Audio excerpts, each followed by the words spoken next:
now for the award-winning #1 local talk show in Northeast Pennsylvania, The Sam Lesante Show. Now here's your host, Sam Lesante. Well, folks, today is going to be a show that I'm sure you really want to call your friends up and listen to. It's a show on crisis intervention teams, the C.I.T. teams. And let me just tell you a little bit about that. The crisis intervention teams are designed to improve the outcomes of police interactions with people with mental illnesses. Well, we don't have to talk about mental illness. We see a lot of this happening in the country today. We've seen a lot of unfortunate things, people going in having no idea and just pulling out guns, shooting people. Just recently what happened in Boston. It's just a sad situation. So today, thanks to my very good friend, the Honorable Bill Amesbury, who called me and said he thought this would be an interesting show, and certainly is, just to get the word out, folks, okay? So if you're not familiar with C.I.T., you're going to be familiar with it today and how the police work with this. So today I'm very honored to have the Honorable Bill Amesbury. We have the Vice President of C.I.T., Kelly Petherick, and who is also Director, and also one of our own patrolmen in the greater Hazleton area, Shawn Conti. And I want to thank the three of you for coming on the show. Thanks for having us. Specifically you, the Honorable Judge, I want to tell you something before we even go on to this. You know, when people come on the show, when you ran for judge, you came on and you talked about what you were going to do, and et cetera, et cetera. And I got to compliment you, Judge, because really, you know, you call me up and you say, Sam, I got an interesting show, because you're always concerned about getting information out to the public, and we appreciate that very much. But you're one of the few politicians, and I'm not, that come on and say, I'm going to do this, I'm going to do that. What you said you did, and I appreciate that, Bill, I really do. You know, with that being said, let's talk about the crisis intervention teams, you know, how this thing evolved. Let's go back historically, and thank you for the comments you made. I truly appreciate your remarks. Thank you. Back in 1976, we went through a process known as deinstitutionalization. I was somewhat intimately involved with that process. At the time, I held a master's degree in social work. I worked both inpatient at the then existing Retreat State Hospital. What was going on in the 70s were a number of factors that influenced the direction that the mental health treatment took. One of those major problems was a budget concern in Harrisburg. That was the Thornburg administration. There was also an emphasis on protecting individual rights of people who have been put away in hospitals and kept in hospitals for extended periods of time. It was also the onset of the first generation antipsychotic medications, drugs like Thorazine, Mellaril, Prolixin. What was happening with the advent of these drugs, people who were taking medication and staying on it were able to adjust their behaviors in such a way that they could leave an inpatient setting and return to a community-based setting, a home, an apartment, a group home. What happens, though, is this, and this is what I found because I also worked on the crisis intervention team for community mental health at the same time, from 1975 through 1978. What happened at the time of discharge, people were given a certain amount of medication that they needed to continue to take in order to reduce the symptomatology. Many people who have well-defined emotional disorders, and this is a hallmark of the condition, do not understand or accept the fact that they are ill. And because those drugs had many side effects or adverse reactions, one of which was weight, many people would stop taking the drugs. Once you stop medicating, the onset of symptoms coming back again was extremely high. Now you had an individual who was now becoming overtly psychotic, experiencing major depression, having difficulties adjusting within the community. And what would happen at that time, we would get a phone call indicating someone was in an emergency room and somebody had attempted by gesture to hurt themselves. And at that emergency room was a police officer who was already there. Because as Shawn will tell you, the first line of response to all of these incidents within any community is your police department. And ladies and gentlemen, I want to be perfectly clear. In Luzerne County, you have absolutely outstanding police departments. These are your first line responders. These are the people who come into your neighborhood. These are the police officers who deal with them. They're the ones who know where the problem areas are. And what we're doing now, which we didn't do back in the 70s, was through Kelly and her program, we're actually helping law enforcement to recognize and intervene in situations involving the mentally ill. And Sam, very candidly, there's no two better people to tell you about how it absolutely works than Shawn and Kelly. And so, Kelly, to inform the public, as to how do you, what are you doing? How do you recognize these things? And then we'll talk to Shawn as to the first responders, as well as other people who are first responders, like constables and people who don't even know what's happening and are knocking on doors and putting themselves in some very serious situations. So tell us. Well, back in 1988, Memphis Police Department had a tragic shooting with an individual who they responded to a home, and the individual had mental illness, and the consumer ended up being killed in the middle of being processed for an involuntary commitment. Out of that, the community drove, and coupled with the police department, drove training and developed this great training program, which we've adopted for our own county here. And it's the C.I.T. training. It's a 40-hour specialized training for police officers, first responders, that involves it's helping to identify mental illness, helping officers interact with the community resources available to them so they know what's available to help the consumers. And it also helps officers learn how to better verbally de-escalate consumers when they do come in contact with them in the community. Part of our training program involves going out to the community mental health centers and having the police officers interact with the consumers on site while they're getting their treatment, and involving advocates. Consumers themselves come in and speak to the police about their own interactions and experiences they have with the police, so the police can get a better understanding of what's going on for the consumer while they're in that middle of that interaction. Because unfortunately, police officers arrive on scene for a number of reasons, either for domestic violence calls, public disturbance calls, and when they arrive on scene, they find an individual who's mentally ill, and unfortunately, sometimes they're just unaware and haven't had the education that they need to be able to better interact with these individuals and help them get the treatment that they need. Currently today, our 3 largest psychiatric institutions in the United States are prisons. And that's a sad state of affairs. And some of them shouldn't be there. They should be in other institutions. And if we can find a way to cut that off before they do end up in the prison system, all the more better for the community. So when we come after break, I want to talk about, the general public, okay, what we can do in the general public. And when it comes to you, Shawn, man, I'll tell you, I don't know, when a police officer goes to a scene, I think there's so many things that they have to be trained for. You have to train how to conduct yourself, what you're going to do, the approach, how do you do this? Even before you get there, you don't know what you're going to encounter. But Correct. Then you have to worry about all the legal issues, because then whatever you're going to do, if someone's going to take you to court and sit in front of a judge, you make sure you had to go through all the processes that are legal. I mean, there's a zillion things going through your mind. I would go nuts. I mean, just running my show, I'm going crazy, let alone dealing with the public. And then having the composure that you need to have when you're going to somewhere and knowing what you're going to encounter. It's a difficult task. We come back after break, folks. We'll talk a little bit more about how we can become involved and how we can help. That's the most important thing. How can we help? I'm talking to Judge Bill Amesbury from the Luzerne County Court of Common Pleas, Kelly Petherick, who is the director now and director of Community Counseling Services, as well as the Vice President of C.I.T, and one of our officers, Shawn Conti, who's very much involved with this C.I.T program. We'll be back right after this.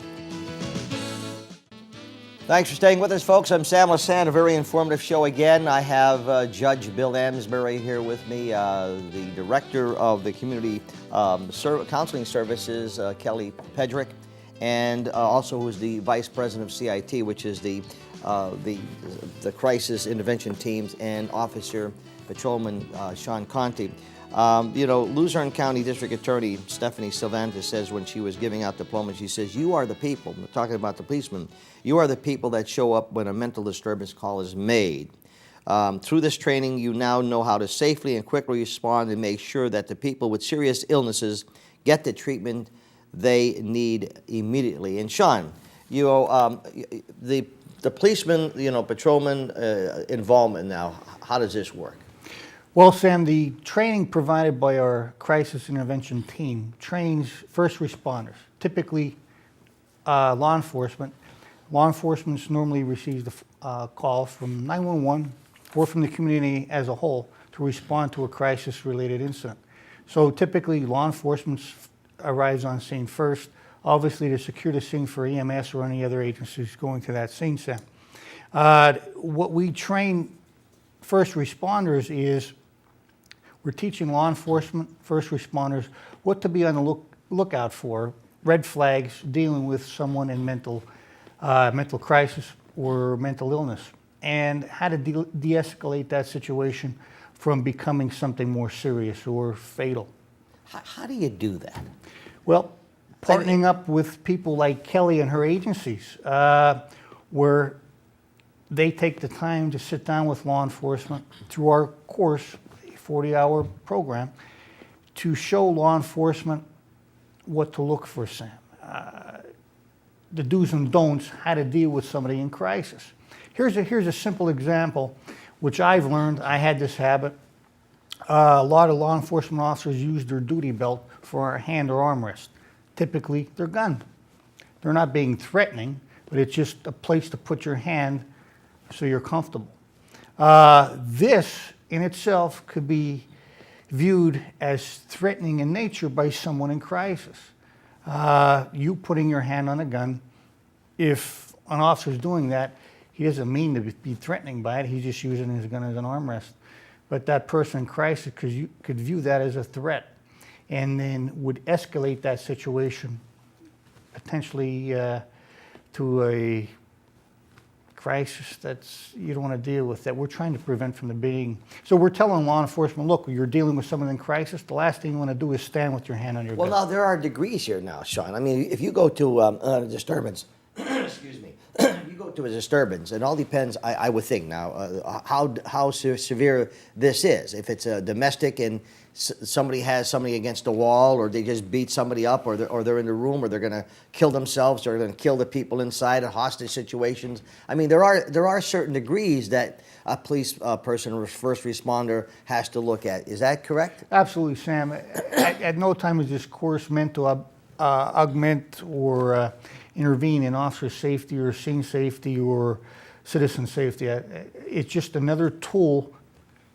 provided to law enforcement and other first responders to help deal with a crisis, to end that situation peacefully. Several years ago, Scranton City Police Department was dispatched to a mentally ill incident, or a crisis incident, Sammy, and that situation didn't turn out too well. Since then, Scranton implemented a C.I.T. team in their area. They're trying to be proactive, just like the city of Hazleton is, just like our entire county, Luzerne and Wyoming County is doing. We're being proactive. Our call volume for mental health related type calls has increased substantially over the last several years. So Chief of Police Frank DeAndrea has implemented my participation in this program to be proactive in our area.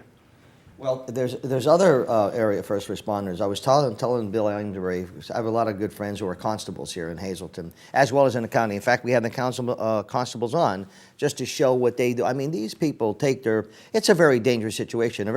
Two of my very good friends are constables. And when they tell me what they do, and I say, wow, they're knocking up on someone's, maybe doing a simple, especially eviction, simple doing their job. They don't know what to encounter. So training is so very important, for first responders. As the chief told me yesterday, Frank DeAndrea said, Hazleton's leading in mental health problems, which is interesting. Yes, it is, Sam. According to his stats, we've seen a big change over the last several years. Not only there's a fine line, Sam, between mental health illness and drug and alcohol abuse. Yeah. Sometimes they're interconnected. Sometimes they're both playing a role in an incident, which complicates things. This is where people such as myself and Kelly sit down to hammer out how we could address this issue to get that person or consumer the help he or she needs, and to end the repeat calls of service for that individual. What can the public do, Kelly? Okay, what can our viewers do to help, or to learn about it? I mean, what can we do? I think probably the biggest thing that we can ask the community to help us do as a training committee is to go to their public officials, go to their representatives, go to their police captains and say, we want our officers to have this training. The training we offer is a 40-hour training. We charge no one for the training. It is a free of cost. Now, I do understand that the police departments do have to give up that 40 hours of a police officer, and certainly in smaller towns, that does become a burden because of overtime and things like that. But it is such a small investment in the long run and the health of the department and the betterment of the community that we really think it's worth it. It's interesting here, as I'm reading some of the several key components, it says the group examines local systems to determine the community's needs, okay? Sometimes people in our communities may feel that there is a concern with a person who may feel that has some mental problems, okay, and they get nervous. What do they, you don't want to take the law in your home, but what should they do if they feel or suspect that there are some things that went wrong with They can certainly contact their local mental health community agencies. Up in Hazleton, there's Northeast Counseling Services, and Northeast Counseling Services also in the Nanticoke area. We have community counseling services for the Wilkes-Barre area and for the Tunkhannock area as well. Certainly, if there's something dangerous, though, I would absolutely recommend that they call 911 and ask for assistance at that point. Now, we come back. I'm going to talk to the good judge here. Do these people belong in prisons? Okay, where do they go? Such as drug and alcohol people. Okay, unfortunately, you have a person, so you throw them in jail, and that's it. What are we doing to rehabilitate? We come back, folks. We'll talk about that. If you have a person who is on drugs, you put them in prison, okay, but what's happening? Or a mental illness, do they belong in prison? Where do they belong? We'll be back right after this. Thanks for joining us, folks. Remember, 24/7 on ssptv.com. You can watch the Sam Lesante Show, the girls all around the town. I Care Today, Feeling Good, all the shows. We produce 21 shows here at Samson Productions, distributed all over the northeastern Pennsylvania. This particular show will be seen from the Comcast system, as well as the Service Electric Cablevision, and also Wilkes-Barre, Kingston, and Mountaintop. And we want to welcome those viewers. I'm getting a lot of nice replies from my friends in Wilkes-Barre and Mountaintop. Thank you. The show today is crisis intervention teams and how important they are, getting the police, the first responders involved. And so my guest, I have Judge Bill Amesbury, who's always been so gracious in giving us information. We have Kelly Petherick, who is the Vice President of the C.I.T., as well as Director now of Community Counseling Services, and Patrolman Shawn Conti. Shawn, before I go to the good judge here, I would be remiss to tell you that the Hazleton Police, okay, as well as all the policemen, really what's happening in the last couple of years, you guys and girls, women are doing a fabulous job, and that's the truth. And I want to compliment you on behalf of the community. You guys are, we appreciate it. You're really doing a great job, and they should work with you, with the city police, because all first responders as well as that. Okay, Judge, we have a mental illness situation. They're going to be incarcerated. What do you do with them? Well, Sam, first of all, if you'll recall, on 2 previous shows, I did appear. One with Dr. Bill Anzalone and Assistant District Attorney Jim McMonagle. They are both members of the treatment team, for which I am the supervising judge. Actually, that's a specialty team that deals with people with well-defined emotional disorders. I also had the pleasure of appearing before you with both Ed Holleran and Joe Walters, who are both officers within the Pennsylvania State Constables Division here in Luzerne County. So therefore, I'm familiar with the roles of both organizations. And what we actually have here, and I will steal thunder from Kelly, when she pointed out that the major facilities we have now that are handling the mentally ill are not state hospitals. Rather, they are local prisons, and by that I mean city prison, county prison, state prisons. The population of well-defined emotional disorders within those respective facilities is extremely high. What we're doing is this. We are starting to move programs into the prison so we will be able to bring prisoners out into structured supervised housing settings where they'll also receive treatment on a 5 to 6 day a week basis. We plan, if all our plans come true, to be able to provide additional security and support for the community by surrounding those places in the evening from 4 to midnight and midnight to 8 with services that can intervene successfully in any matter that should arise in case you have an incident. And having worked crisis intervention myself in the past, I do know incidents can occur. What we're doing is we're reversing that process. If people are not fitting the criteria to be admitted into a mental health facility, we will find the mechanisms by which to abstract them from the prison. Remember, Sam, it cost our taxpayer approximately $100 a day for every individual who's in that correctional setting. If we move them out into community-based programs, we're paying perhaps $40 a day. That's a $60 a day savings. Multiply that times 60 to 100 people per day over 30 days, over 52 weeks. It is a tremendous savings, okay? And of course, the beneficiary of that saving, of course, is our taxpayer. And so, Kelly, we were talking during the break. It's important to get municipalities to become involved in this particular program. And what should they be doing? As I said, I think the biggest help we can ask for the community is to go to their public officials, to go to their mayors, to go to their captains and ask them to get the police involved. Certainly our committee, obviously we handle the training for free. We have all of our speakers come in on their own time and provide that service for us because we have a variety of speakers from out the community with their expertise, and they come in and do that for us. But we do go around, Shawn and I will go around to local businesses, local business people within the community and ask for donations to help support the program for basic, paper office supplies that we need, lunches that we provide, beverages, things along those lines. So those are the kinds of things that it would be really helpful for the community to help us out with.